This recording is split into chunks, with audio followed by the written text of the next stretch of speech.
So preparation. We want you to be familiar with what you need to do here. First thing is be familiar with the requirements and details of your contract. You obviously should know your contract.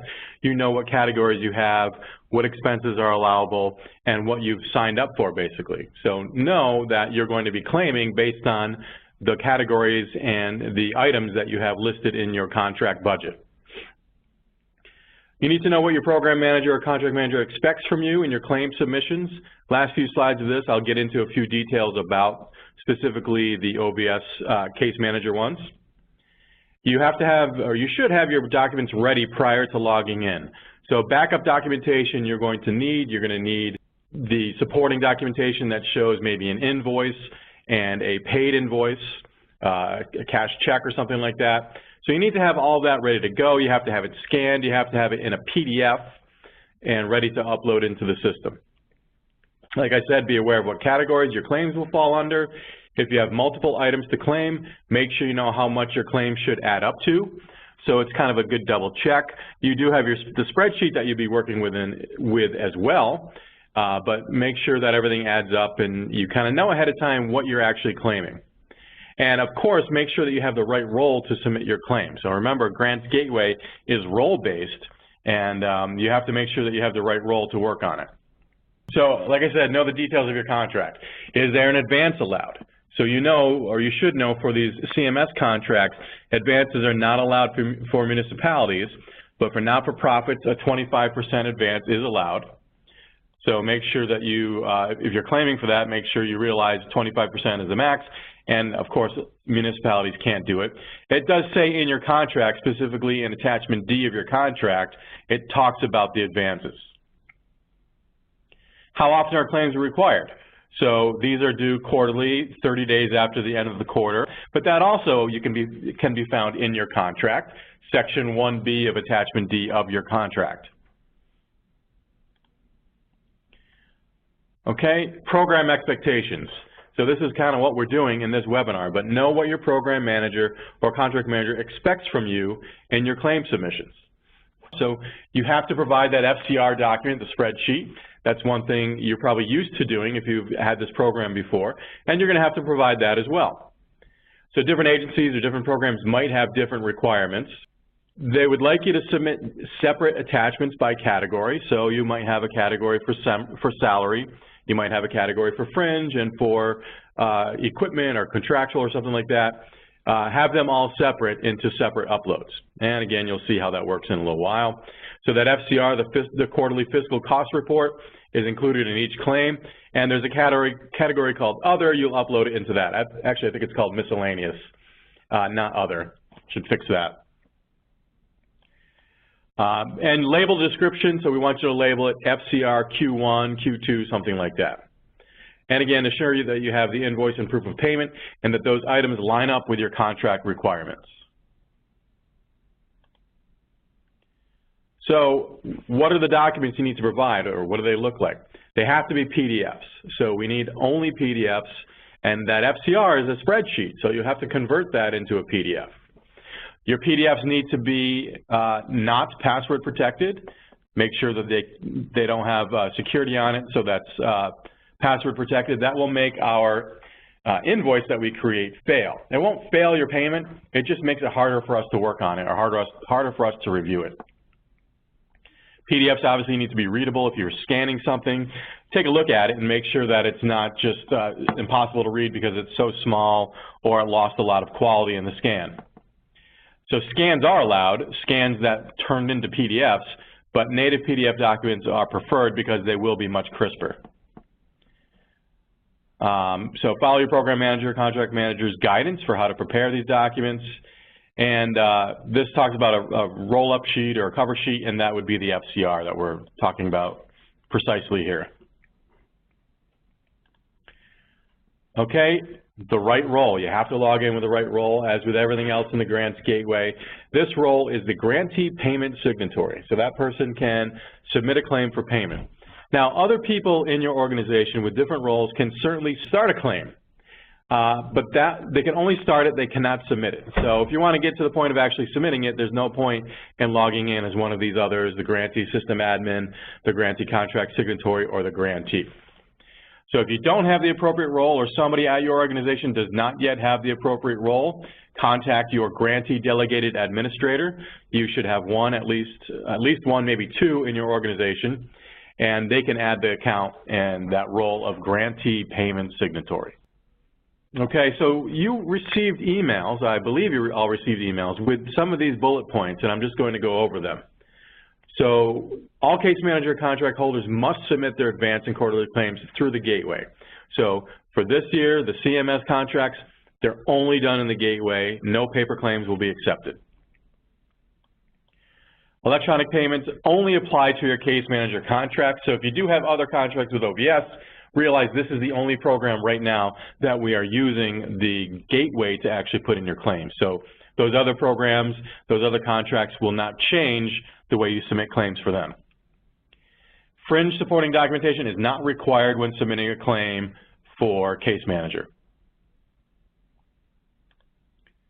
A couple other bullet points. We'll talk about the FCRs, the fiscal cost reports, are still required. That must be uploaded for quarterly claims. Grantees do not have to sign them, so that was one of the questions we had at the last webinar. There's a signature place on it, but if you had to sign it, then you'd have to print it out, sign it, scan it, and you don't have to go through all that. You don't have to sign it.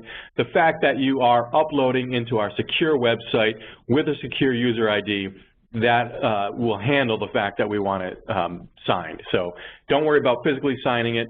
You're essentially signing it by doing it in the gateway.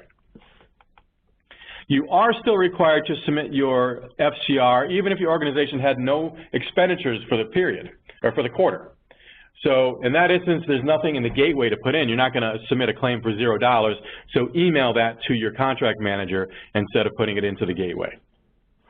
And then FCR adjustment notices, if they're applicable, they'll be uploaded into the grants gateway under payment uploads. You'll see where that is. So OVS will notify grantees via email that an FCR adjustment has been made and to check out the gateway. So you put in an FCR and something was wrong and they updated it, you'll see what that update is.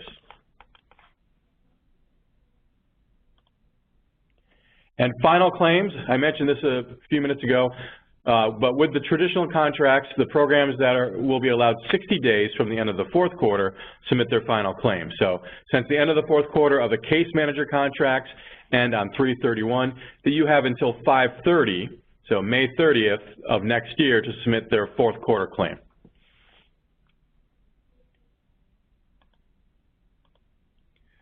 Okay, and then once your claim is submitted in the grants gateway, what do you do, or how do you know what's been done?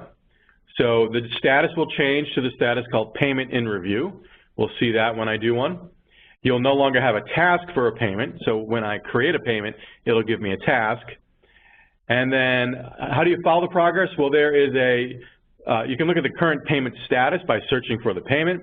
There's a payment schedule report, and there's a screen called the payment calculation and coding page that I'll show you that you can look at to tell you the progress of it and to show you the check when it was created and the check number. So we'll get into the system now and go over those things we just talked about. I log in and I'm in the role of Grantee Payment Signatory. So of course you need to be in that role. Now I don't have any tasks. The system doesn't know that we want to put in a payment. We're going to tell the system that by going to our contract and initiating a payment from there, or a claim from there. So I'll go find my contract. I'll click on contracts and search for it. And it actually remembers my last search. So I happen to search for the ID CMS and my contract number 10729. You didn't need both of those, but I'm just going to do this and I'll hit search.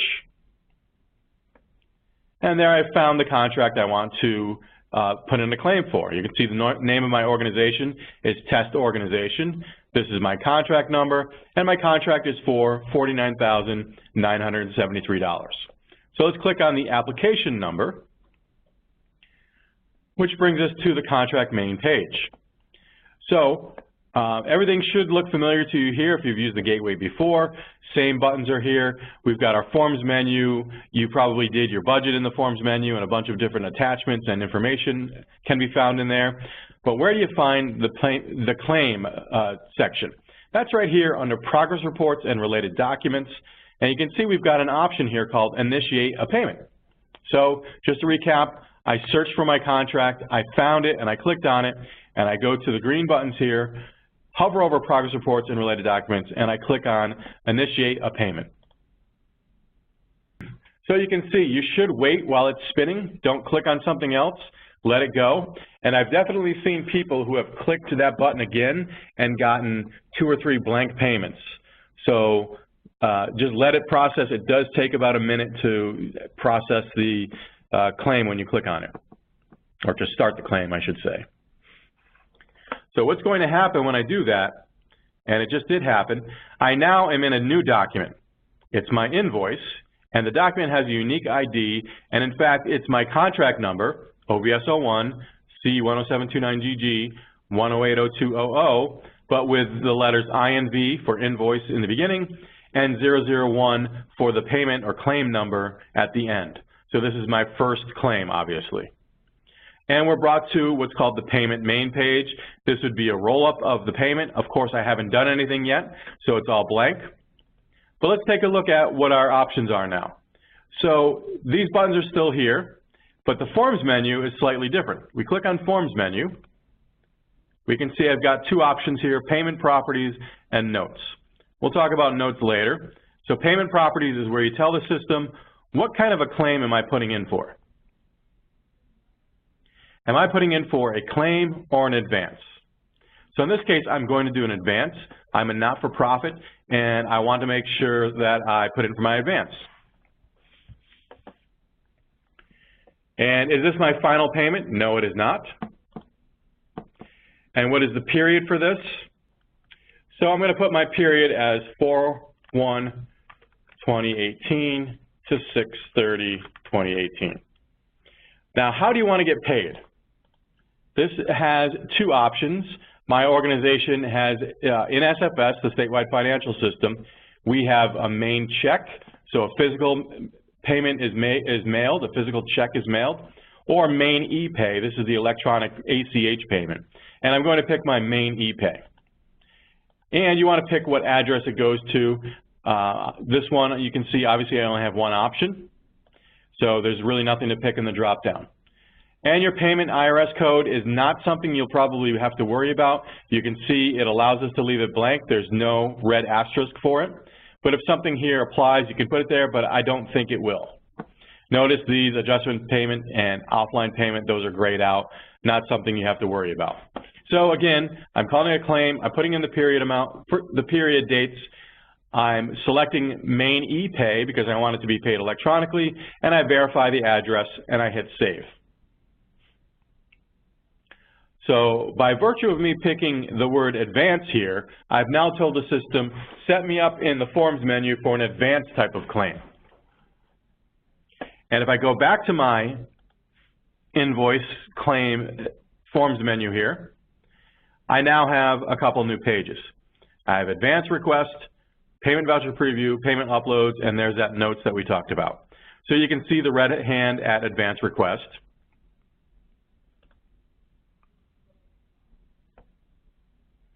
And it says, please complete the advance request justification field.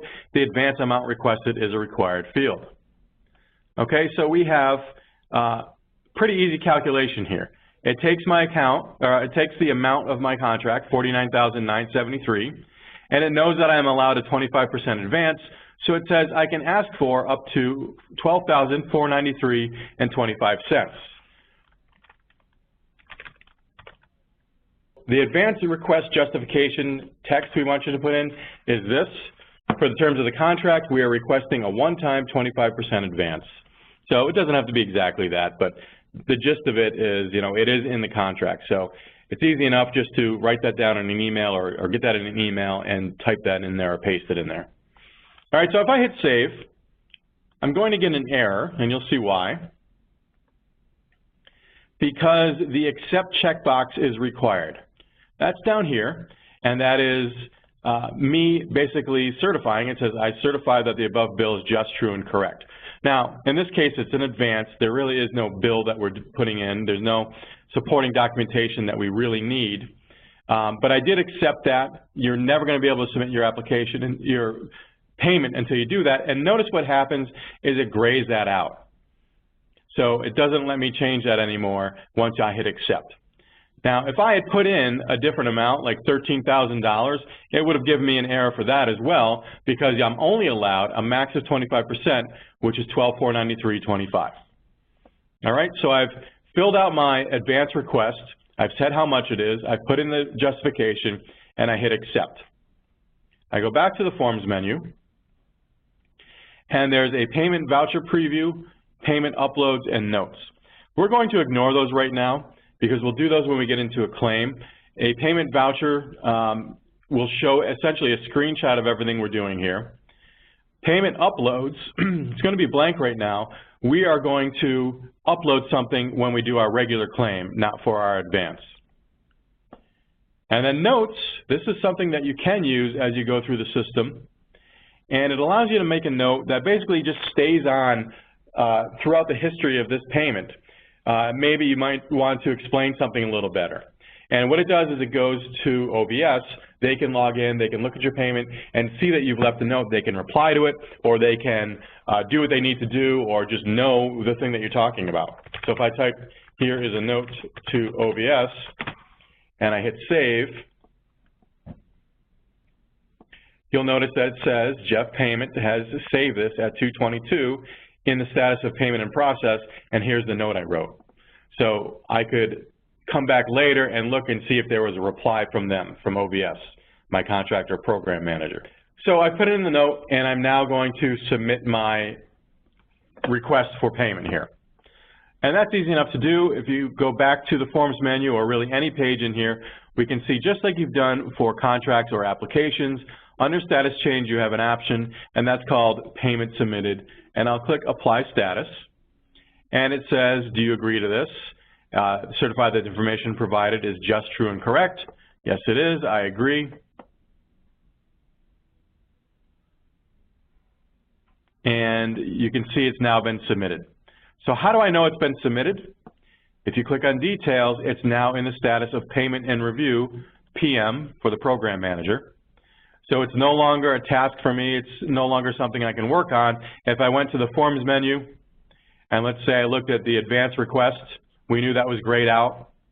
You know, there's no save button here.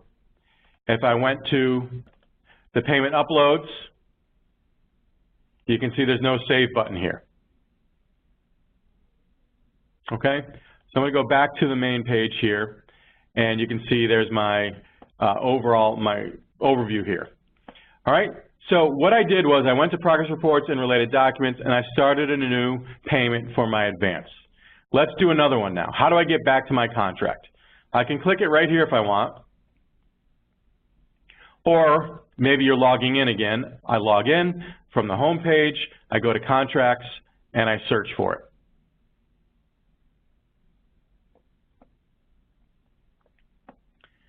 I find my contract and I click on it, and just like we did before for the advance, it's right here, progress reports and related documents. Now I have one already because 001 was the advance that I started, but I can still initiate another one if I want. So I'm in my contract and I want to start a new claim. I'll go to progress reports and related documents, initiate a payment, just like we did for advance before. And again, it takes that minute to spin. Don't click it again. Let it spin until it creates it, which might take about a minute. That time you could see was a bit quicker. And we'll go to the Forms menu like we did before. Same deal here, payment properties. We'll click on that. And we can see that this time we're going to pick claim. So instead of advance like we did before, we'll click claim. No, this is not my final payment. Again, I'll go to 4/1/2018 to 6/30/2018. And again, I'll pick main e-pay. It remembers from before what I had selected. It remembers from before what I selected for my payment address. So you technically don't have to pick it every time, but I would double check it and then hit save. Now, the final payment, yes, no. If you mistakenly click yes, it's not going to prevent you from putting in any other claims. It doesn't really drive too much in the system, but it's something we can report on and find out. So please make sure you're picking the right thing there.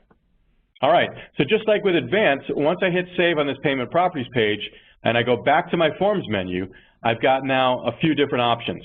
Now this looks different because I have this Unitemized Expenditure Claim Detail form, and that's where we need to go to next. So my FCR, I've already filled out, and it's going to have these categories here. So if I go to my FCR, I'm assuming you're familiar with this. I filled it out here, and I have $8,000 in salary out of the $35,834 that my contract is for, $2,000 in fringe, $500 in travel, $1,015 in equipment, and $500 in operating expenses. So that's because I filled out these categories. I put in 3 names under salary. I put in fringe. I put in for travel, furniture and equipment 1. So those are the categories I've put in for, and it all adds up to, on the summary page, the $12,015. So that's what I'm going to claim for. All right? So let's go back into our system here and type in those numbers. So for salary, what did I say, 8,000? So 8,000 and 2,000 here. So I've got 8,000 for salary. I've got 2,000 for fringe. Travel was 500. Equipment was 1,015. And then operating was 500. So why are these categories grayed out? Because in my contract, I don't have any money under space property rent, space property owned, or utilities or other. So I hit save. And I do get an error again because I didn't hit that payee certification accept box. But you can see it adds up to that $12,015, just like I have in my FCR form. Now, there's no match requirements on this, so you can see, obviously, these are grayed out. And on the bottom here, there's a comment field and that accept box. So if you feel like making comments, you can, not necessary. And this is obviously different than that notes field or the notes form that we saw before. And then I'm going to accept that what I'm entering here is just and true and correct. Now, I haven't actually uploaded anything yet, of course. So we do need to break it down by category. And we'll go back to the Forms menu. And you can see I've got the Payment Upload section, and that's where I would do that. So if I go to Payment Uploads, if you've ever done uploads before in the gateway, it works the same way. You put in one, you hit save, and you have another blank line. So you can see type can't be changed. There's only one called supporting documentation. And there's the different categories. So there's salary. Now, I may have, remember, let's go back to my FCR. For salary, I had person A, B, and C, right? I had name here, and another name. And they all had different amounts. I may have one PDF document with all of that, and I can upload one, or I might have several that I would have to upload. So let's say I have more than one. So let's say this is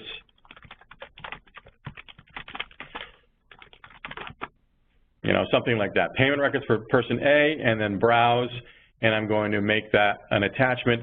I just have a blank sample attachment. It's not a real document. And I'll hit save. Okay, so I put that in. Same thing, go to salary.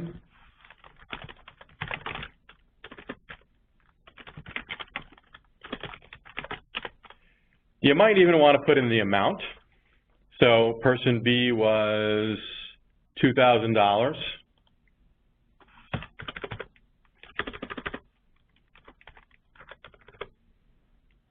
I'll attach it and hit save. Okay, and then I have a person C.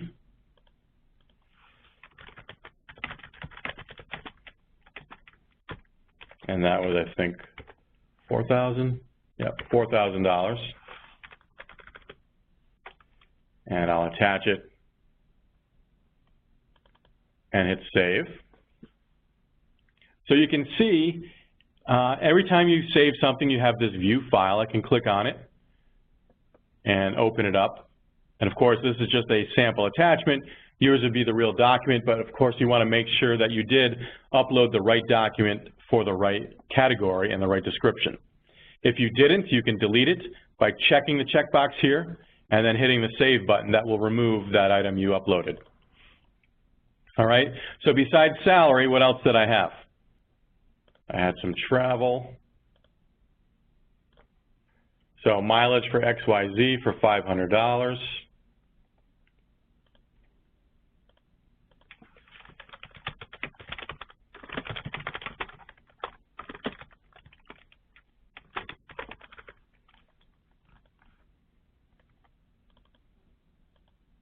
Hit save.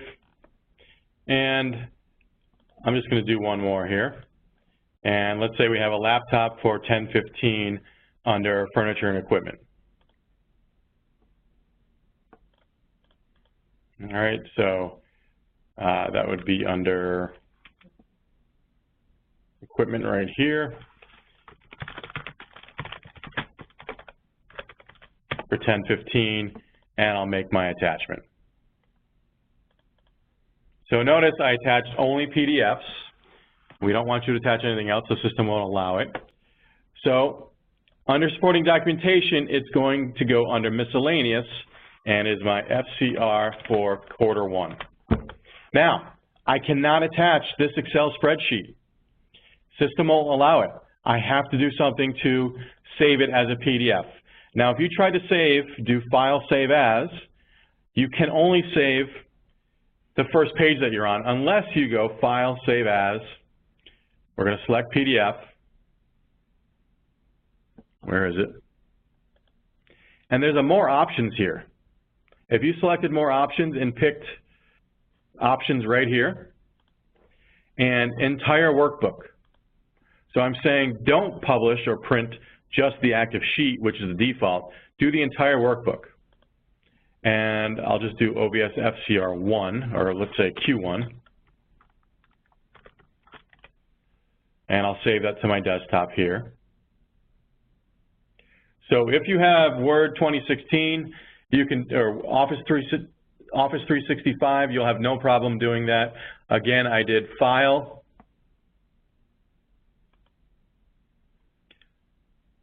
Save As, More Options, and why did I forget the options here?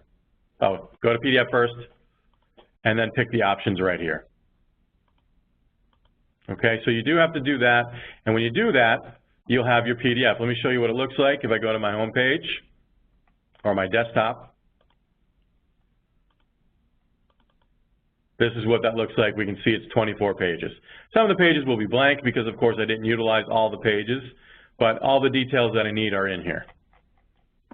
All right, so I'm back to my payment here. I'm going to go and browse and find that document and attach it and hit save. Okay, so now I'll go to my Forms menu and I'll look at that payment voucher preview. So you click on it and it creates a PDF of all the different things you just did. The expenditure summary page and all the attachments. So I'll click on open and here we have that cover page which shows this is invoice number 2. It's a claim for $12,015. It shows a table of contents, essentially. These are all the different attachments that we're including. So there's that payment record for person A, for person B. That's why I like the idea of putting in the dollar amount, just so it kind of, it's a little easier in this table of contents to see what's what. Now, unfortunately, one thing that's missing, which should be between this page 1 and page 2, is this. And it's something that'll be fixed in the next few days, I imagine. This unitemized expenditure claim detail page is supposed to appear there, and it was up until the other day, and it's not right now. So this will be there. It'll be essentially a screenshot of this. So I apologize that it's not visible here. It will be there on page 2 fairly soon. And after this table of contents of attachments, are your attachments. Here's my first one. So if I was to look at the table of contents here, that would be this payment records for person A on this page.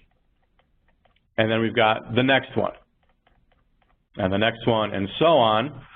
And I'll scroll down a few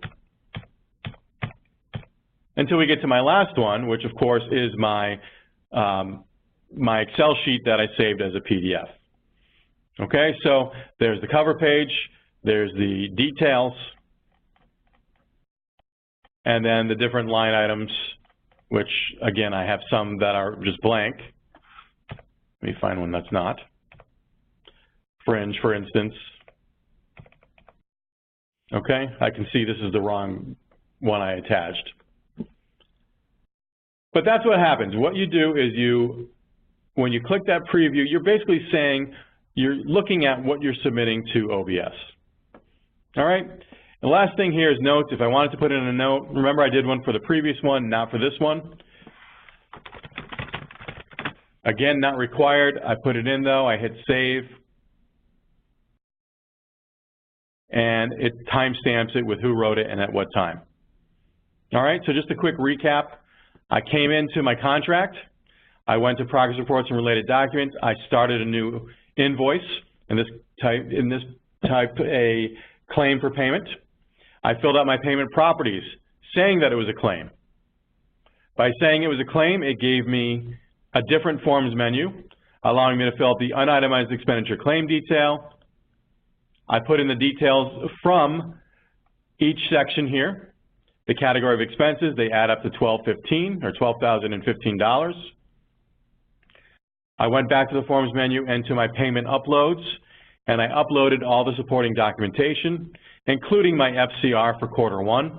I filed that under the miscellaneous category. I'm now ready to submit my payment. All right, easy enough. Go to status change, payment submitted. You get the agree button again. I click on I agree, and I've now submitted it. Again, how do I know that I've submitted it? I click on details, and I see that's in the status of payment in review. I'll be notified when that payment has been processed, and we'll get a payment electronically because I picked our main ePay. All right? So how do I know the status of my claim? You can see a few things here. One, on this main page of your payment, there's this payment schedule report. You can come here and click on it and see the progress of your claim. So right now, I put it in payment in process, or I started in payment in process. There's no days that are scheduled, but it took us 0 days because we did it in about 10 minutes. Now it's in payment in review. And they have 7 days to actually go through it and review it. It may take less than that, and it would show if they've actually completed that process, how many days it actually took, and then it would go through these other statuses as well. So we can see, you know, kind of how it progressed through each status. Another thing you can do, so here is this is again not that same one I did. I'm in a different system now because this is one that actually got processed. So you can see under progress reports and related documents, I have this invoice number 1. This one happened to have 4 of them. But if we look at invoice number 1, there's a new page here that appears after it's gone through review. And you can see in the forms menu, it's called payment calculation and coding. Now a lot of this is back-end stuff that really only applies to what the state agency is doing. But we can see some details here. We can see this was an advance for $1,000. We can see if any adjustments were made or if the advance was recouped at all. But if you scroll all the way to the bottom, we can see the details of my voucher and the check if it was paid. Now this one was paid in March, and we can see that it was check number 4018164. We can see the document number and the check date. So really the only reason for you to do this is just to see when the check was submitted and what the date was and what the check number was, and maybe even the amount, what it ended up being. So again, after a few days have gone by, after enough time has gone by where your claim for payment has been reviewed, it goes through a couple levels of review, and then it gets submitted to SFS. About 3 or 4 days later, you'll see this update here showing your check number.